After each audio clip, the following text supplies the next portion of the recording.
होणार नाही। आणि अध्यक्ष महाराज जास्त वेळ घेतला, तुम्ही नेहमी प्रेम करता, खूप खूप आभारी आहे। असंच प्रेम कायम ठेवा, 4 चांगल्या गोष्टी घडवण्यामध्ये आपला हिस्सा देता येईल, असंच प्रेम कायम ठेवा, एवढीच मी आपल्याला धन्यवाद देत विनंती करतो। आणि माननीय मंत्री महोदय उत्तरात देताना फक्त मनात एकच भाव आणून उत्तर द्या की तुम्ही मंत्री आहात, पण पहिले मंत्र्याच्या मचा ऐवजी महिलेचं मत तुमच्या सोबत आहे, एवढा भाव आणा, अन्यथा मग तुमच्या उत्तरामध्ये, बरोबर आहे ना पाटील साहेब?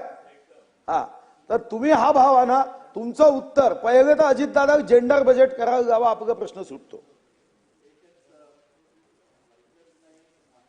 माहिती देतो की आपले मुनगंटीवार साहेबांचे माननीय मुख्यमंत्र्यांशी फार चांगले संबंध आहेत, ते तर वेगळेच आहेत, ते तर काय।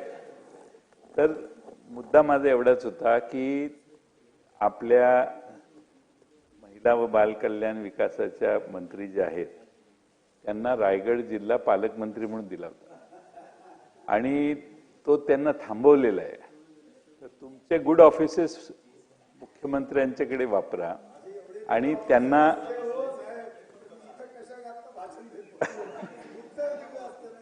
नाही नाही नाही नाही पक्षात तुमचं आहेच महत्व, तुम्ही कोण कुठं बसतो याला महत्व नाही आहे।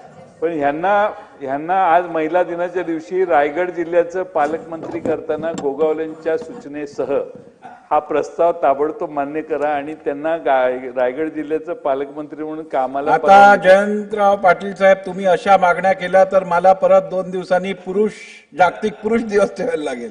चला, उत्तर